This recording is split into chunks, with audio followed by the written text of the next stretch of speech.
नमः शिवाय। नास्तिक शास्त्र का प्रादुर्भाव।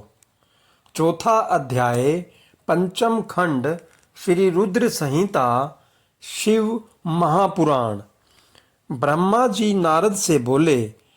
तब भगवान श्री हरि विष्णु ने अपनी आत्मा के तेज से अत्यंत तेजस्वी एक मायावीर पुरुष प्रकट किया।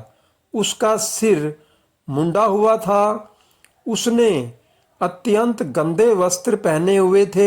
उसके एक हाथ में लकड़ी का एक कटोरा तथा दूसरे हाथ में झाड़ू थी। उसने अपने मुख पर वस्त्र लपेट रखा था। व्याकुल वाणी में उसने श्री हरि को प्रणाम किया और पूछा, हे प्रभु, मेरी उत्पत्ति का प्रयोजन क्या है? भगवान, मैं कौन हूँ? तब श्री हरि विष्णु ने उत्तर दिया, हे वत्स, तुम मेरे शरीर से ही उत्पन्न हुए हो, इसलिए तुम अहीर नाम से जाने जाओगे। तुम्हें मैंने एक विशेष कार्य के लिए उत्पन्न किया है। तुम बड़े मायावी हो। तुम्हें एक ऐसे शास्त्र की रचना करनी है जिसमें 16,000 श्लोक होंगे, जिसमें वर्णाश्रम धर्म की जानकारी होगी तथा जिसमें अपभ्रंश शब्दों व कर्म विवाह की भी व्याख्या की गई होगी। विष्णु जी के इन वचनों को सुनकर अहीर ने उन्हें प्रणाम किया और बोला कि मेरे लिए अब क्या आज्ञा है। तब श्री हरि ने उसे माया से रचित वह अद्भुत शास्त्र पढ़ाया, जिसका मूल यह था कि स्वर्ग और नरक सब यही है, उनका अलग से कोई भी अस्तित्व नहीं है। तब विष्णु ने अरही को आज्ञा दी कि वह सब दैत्यों को जाकर शास्त्र पढ़ाए और उनकी बुद्धि का नाश करे।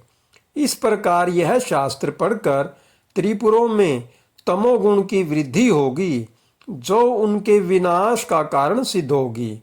मेरी कृपा से तुम्हारे इस धर्म का विस्तार होगा। तत्पश्चात तुम मरुस्थल में निवास करना। तुम्हारा कार्य कलयुग आने पर ही पुनः आरंभ होगा। ऐसा कहकर श्री हरि विष्णु अंतर्ध्यान हो गए। तब अरही ने भगवान विष्णु की आज्ञा के अनुसार अपने अनेक शिष्य बनाए और उन्हें उसी मायामय शास्त्र की शिक्षा दी।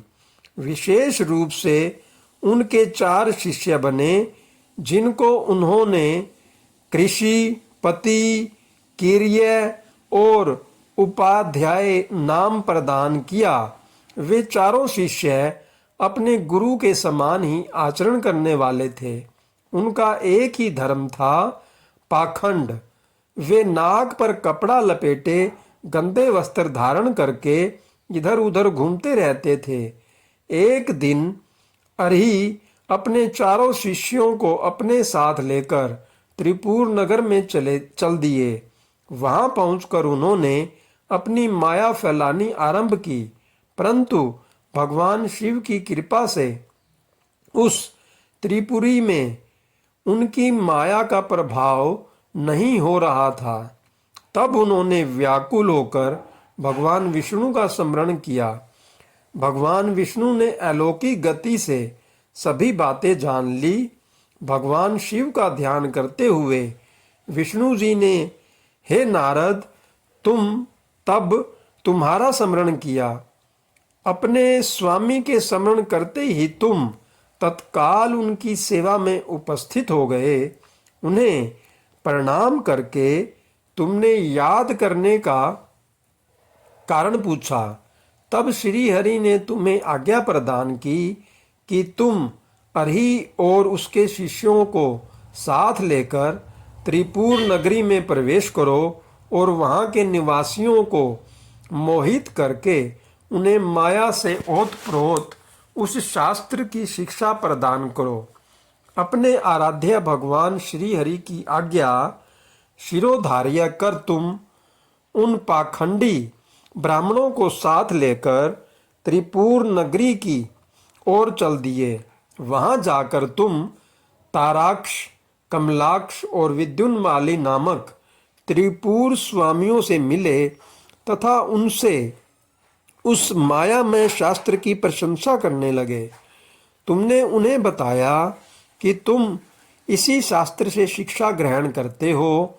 यह बात जानकर उन त्रिपुर स्वामियों को बड़ा आश्चर्य हुआ और वे उस मायामय शास्त्र की माया से मोहित होने लगे। तब उन्होंने अरही को अपना गुरु बना लिया और उनसे दीक्षा लेने लगे।